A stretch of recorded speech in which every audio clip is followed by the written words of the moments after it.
Hi there, my name is Kay Moon, and I am a Western astrologer and or practice Western astrology and a twin flame channel. I receive messages from my guides about the twin flame journey and what it's all about. I am excited to share with you that we have stumbled upon something very special, which is turning out to be a communication window for twin flames.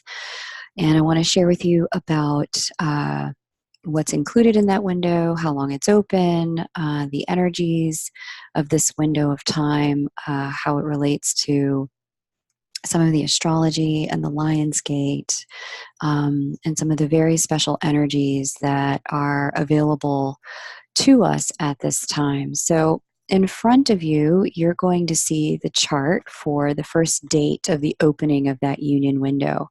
That union window opened, or not union, but communication window opened on July 22nd, 2019. And this is part of a larger series of events that occurred when the union window opened at the tail end of May, beginning of June. And there's a video about that on my channel. The union window that opened had to do with giving twin flames the opportunity to take the very next step in their journey toward coming together, if that was something that both parties were choosing to do at this time and in this timeline. There was a window for ending separation cycles. That window has opened, and patterns that create separation, all of the negative thinking, the negative speaking, the negative behavior that creates separation between twins. This window that's opened is a communication window. All of this is part of a larger energy of manifestation as we are sitting in the Capricorn Cancer eclipse season this year in 2019. Both Capricorn and Cancer sit on the cardinal axes of the zodiac wheel. The cardinal axes are all about initiation. They are about beginnings. They are about starts. They are about taking steps and taking action. And you'll see here that on the date that this communication window opened, the majority of the planetary energy sat inside cardinal signs with 12 placements in cardinal signs, only 2 in fixed and 2 in mutable. So this was really about heeding the call to reach out if the call was placed on your heart. I'd like to place a pre-qualifier on all of the information that I'm sharing here. If your twin has said to you, please do not contact me, I need space, or I need time, or please do not reach out, then this information that I'm sharing to you with you in the 3D does not pertain to you in the 3D. They are utilizing their free will at this moment in time to regain a sense of power, authority, and control over their lives, which is absolutely par for the course with this much energy in Leo and Cancer. They're also utilizing this time to really do the reconstructive work required here in Capricorn to pay off some karmic debts, to bring balance and integrity back to their life, and to move through a destruction and rebirth process and lay some foundation for that. So I implore you, even though this communication window has opened, honor the truth of your connection and where you're at in your timeline with your twin. For those of you who have not received such communication from your twin, maybe it's just been a very long time since the two of you have spoken. And last communication, there was just no response or minimal response, and, walls went up. Well, I'm not reaching out until they reach out. The ball's in their court. Or if there's some sort of apology that needs to be given, but there has been no request to not communicate. If that doesn't exist, then what we're moving into at this period of time is an opportunity to bring the walls down, to lower the barrier to entry between ourselves and our twin, and to step into the kind of communication that, um, you know, allows people the freedom to know, hey, I'm here for you. Hey, I care. And my door is open. This isn't necessarily a moment to rush in, you know, two guns blazing. I love you, marry me tomorrow. This isn't that. Again, I'm going to reiterate, this is really about taking the next step, not the next 10 steps. So for you in your timeline with your twin, the next step might be, hey, let's meet up for coffee. Or the next step might be, hey, I remember you used to be in town during this time of year. Just curious if you're going to be around. I'd love to connect. Or the next step might be, oh, remember that, art gallery thing that we talked about? Why don't we go check it out? Work with what's next for you, and follow your own intuitive guidance on this more so than the desires of the ego. And you'll know the difference, assuming you've been on this journey for some time, you'll know the difference there. So let's get into some of the energies. And if you're really curious about how this is affecting you and your twins' union chart, where you guys are at in the timeline, I've spoken to some twins who have this energy of Juno, the divine feminine, in trine with Jupiter, the divine masculine. I've spoken with some twins who have this harmonious flow of communication between these two energies. Happening in areas of their chart where, on their union chart, where all it's going to take is for one person to reach out and then things start flowing in a very harmonious direction. I've spoken to other twins, on the other hand, who, based on the nature of their circumstance and where they're at in their union chart journey, reaching out would actually really be problematic and would cause more problems than it would solve. So if you're curious about how that plays out in your union chart, just shoot me an email at krysalismoon@gmail.com, KRYSALIS moon, MOON, @gmail.com, and we can have a look at your union chart, their chart, your chart, and the way the communication flows between the three charts, so you can understand whether or not, if you're feeling pulled to reach out, now's the time. If you're one of the twins who's been told by their twin, hey, I'm going to need a break and some space here, I really implore you to honor and respect that. I've had twins in session with me who have not been able to do that, and it has created chaos for both of them. And there's good reasons why. When you look at their charts, there's some things that they're scheduled to be doing that communication will not help. So, let's go ahead and get into the energies.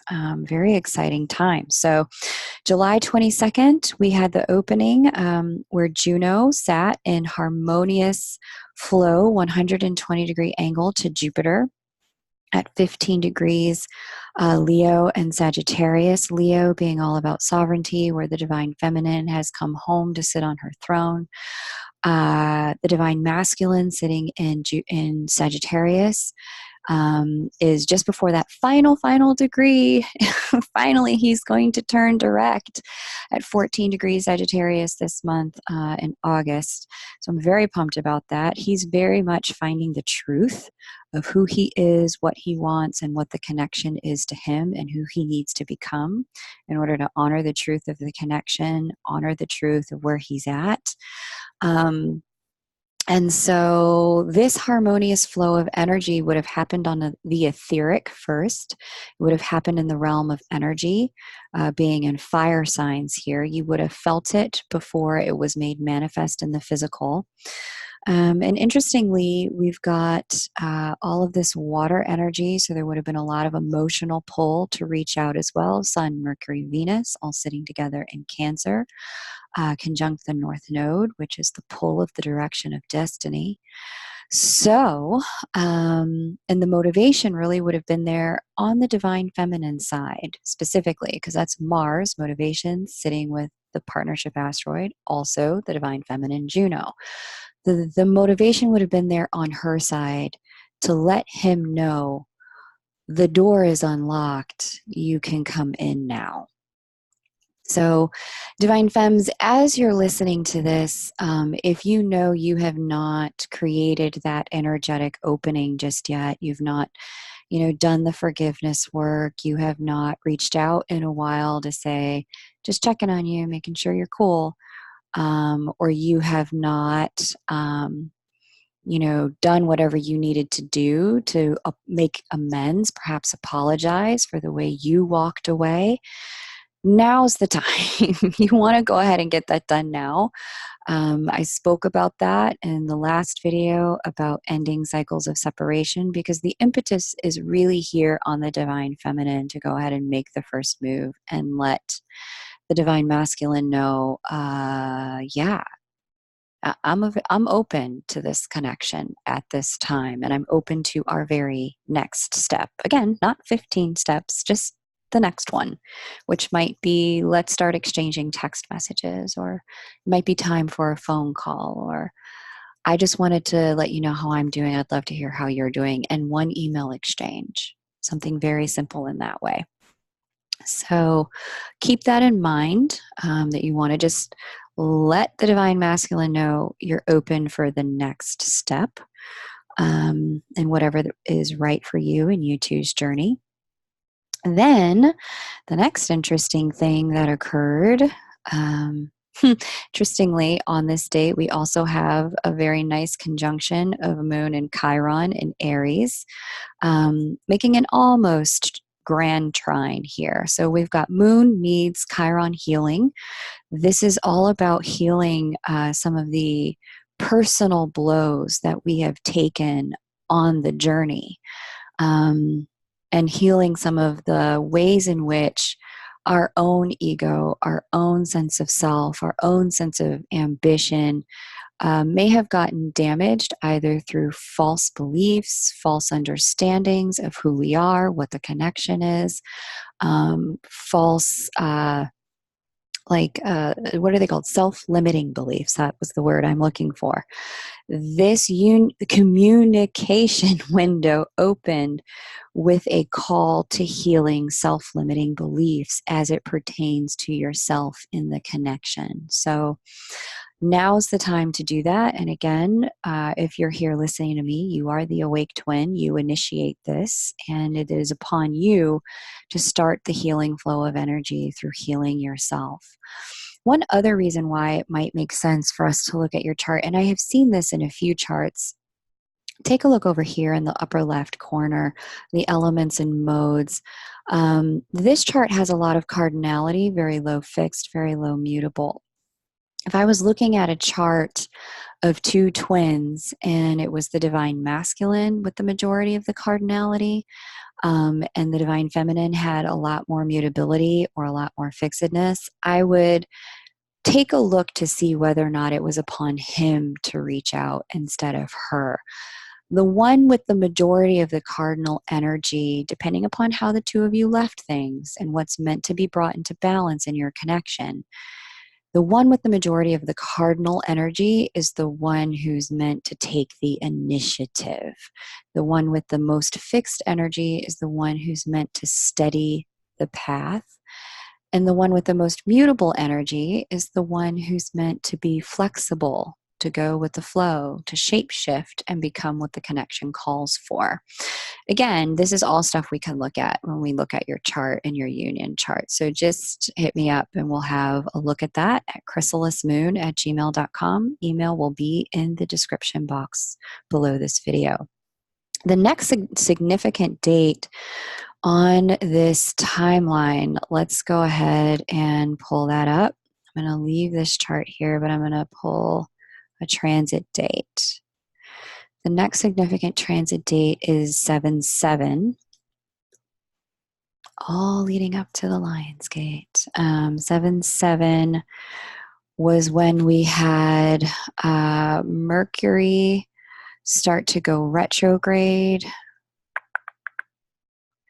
We have Mercury conjunct Mars. So Mercury, let's just see. I want to make sure I get the timing right on this. Let's just get to the end of the day on July 7th. Yeah. By the end of the day on July 7th, Mercury had gone retrograde. We had a Mars and Mercury conjunction here in Leo. With that Mars Mercury conjunction in Leo, Mercury retrograde in general is about a return to communication from the past, or perhaps conscious awareness that was previously repressed coming to light. Subconscious awareness coming to light, to consciousness. This Mercury retrograde conjunct this Mars and this Juno, again, this would have brought back partners from the past that were kind of looking to be in communication in the present. Again, if you're a twin, we've got divine feminine here. Heading into this conversation on the 22nd, she's moving into position here, and this would have been the moment when the call would have been upon her. That energy inside of the feminine energy, whether you are masculine or feminine in your connection, the feminine side of you would have felt the call to connect. With Mercury conjunct the divine feminine and Mars motivation conjunct Mercury, the pull would have been there, and it would have been loud since the very beginning of July. Now, as she moves into position on July 22nd, that trine would have been there, and it would have been like unignorable. One of the things I've noticed is that if you have this feeling of this like almost can't breathe in the separation, it's time to reach out, because it ends up lessening the deafening call of the connection. If you take your initiative on your side to go ahead and reach out, again, mindful, if they said I need space, give them space. It's upon them to open the door, not you. But if you've felt that feeling of that can't breathe, almost in jail, then it is a time to reach out, to something that I've noticed. So let's head on into the very next significant date on the timeline for twin flames here during this communication window. So the call would have started July 7th. The window would have opened July 22nd. On July 31st, at 11 a.m. This is all Eastern time. You can translate this to your own time zone. What we have going on here, actually, so the moon joins the conversation at this time. So now we had Mercury here. Mercury is now gone retrograde. Moon and Mercury hit a conjunction point. Moon represents needs, Mercury communication and consciousness. Moon also represents emotions, but more than anything, I have found it to represent needs in the way that I read charts. So the need to communicate would have occurred to both twins at this point of time, like, I gotta reach out, I need to say something. Moon joining the conversation here also prepares us for that new moon. So there's a new beginning. So let's go ahead on to that moment. That's the same day, but it's later on, 12 hours later. Let's see, I have this marked as 11:12 p.m. Eastern Daylight Time. Need now has arisen with a very new moon. So that new moon in Leo solidified the need to start a new cycle of communication between the twins. So interesting how this is working. So let me just make sure. So this is next. This is what's happening next, July 31st. So that's coming. That trine is still active in energy, even though we're 5 degrees apart at this point. Very active in energy. We've got Mars now conjunct the divine feminine. So the motivation for both twins is to start balancing out that feminine energy within them and within the connection.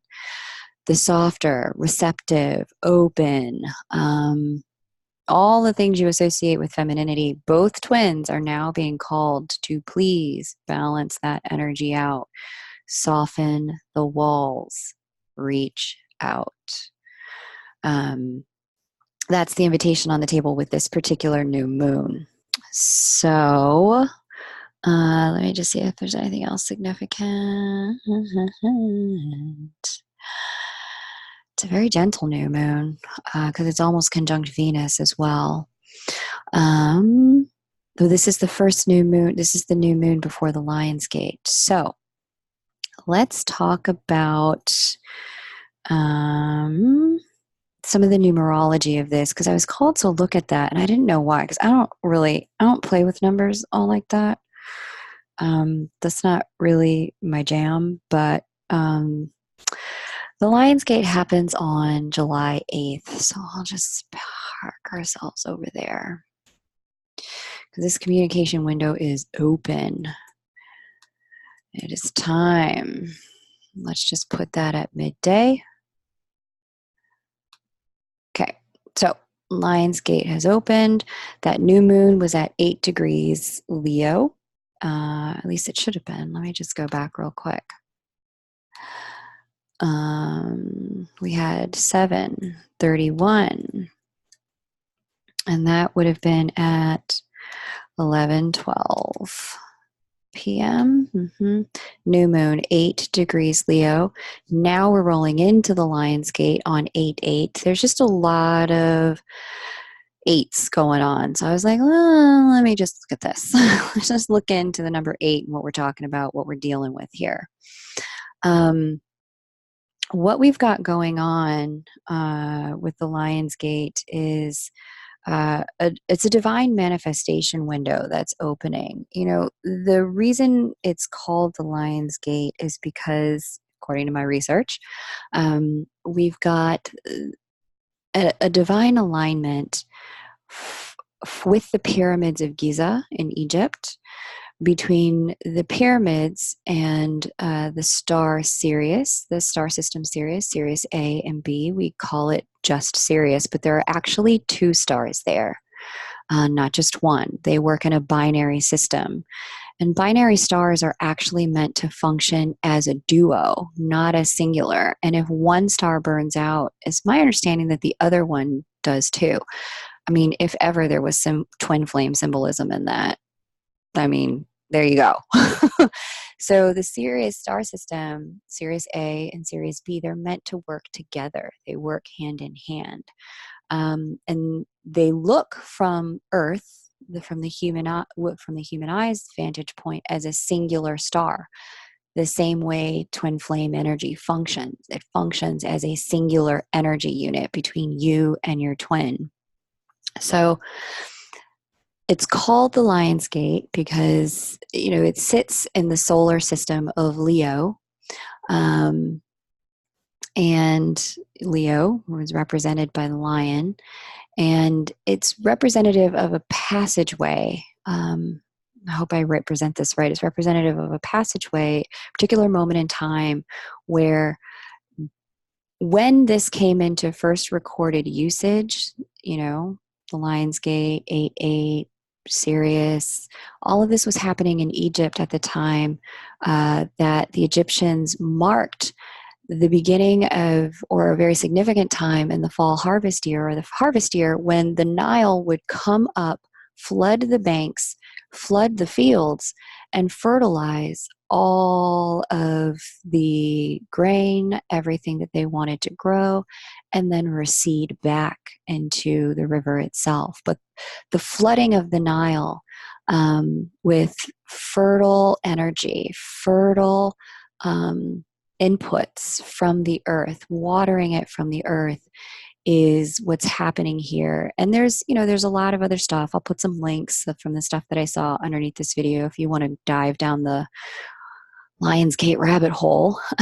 But interestingly, a lot of the recorded information about this has to do with a period of time that's not only rife with fertility, full of abundance, but also a period of time that's deeply rich with manifestation energy. So one of the things I want to invite you guys to do as you're looking at this period of time is to be exceptionally careful with your words and thoughts, because things that are planted now will grow. If you don't want separation to grow, if you don't want your twin to give up, if you don't want,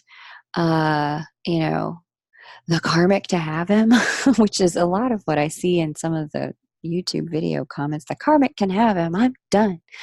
If you were done, you wouldn't still be watching videos. If you truly want to honor the connection and honor the fact that, you two have this connection and you'd like them to honor it too, you've got to step into that energy and be a manifestational call for it. Because you two operate as one star system, one energy. And when you own it, they have room to do so too. But the second we step into, I give up, I can't do this, guess what seeds get planted? Guess what? The fertile ground grows. So please be careful with words and thoughts. And if you can't be positive, at least try to do what you can to be neutral. I know many have been through quite a bit. I hear about it in my sessions. Try to at least be very neutral as it pertains to your twin connection, so that, the universe can do what it will on your behalf. If you have come to a place in your heart where being positive and hopeful and faithful isn't something you're capable of at this time. Gentle reminder about that. We've got the Lionsgate happening on 8/8/2019. Numerology here, 8 plus 8 being 16, 1 plus 9 being 10. So we've got 19 there. That brings us into a 1 year. Or a 1 month. So this month is all about new beginnings, August. So starting cycles from scratch. With this communication window opening at the tail end of July, us passing through the Lionsgate and being in a high manifestation month and a peak manifestation time, I implore you, once again, please be careful with your words, thoughts, and vibration. Do what you have to get to a place of neutrality if you can't be positive, at least for you. Whether your twin jumps on board or not, sowing seeds of separation in your heart and mind doesn't just sow them for you and your twin, because as twin flames, you have divine manifestation capacity as light worker. Really be mindful of what you're sowing, because it's not just for them, it's for you and the next cycle you manifest in your life. So that is my communication window opens video. If you'd like to look at how this plays out in your chart with your twin, again, not every twin is meant to be in communication at this time, but some of you are. Let's have a look at your chart. Email me at krysalismoon@gmail.com, KRYSALIS moon, MOON @gmail.com. You'll get the autoresponder first. That autoresponder will give you all the details that you need to book your reading with me. You can go ahead and make your payment based on that. I've got my eyes on that at all times. Usually within 2 to 3 hours, I will respond and say, hey, I've received your payment. Here's how you book your appointment. The August reading calendar is now open. Super pumped about that. And I'm looking forward to working with more of you during this highly auspicious month. Thank you and take great care.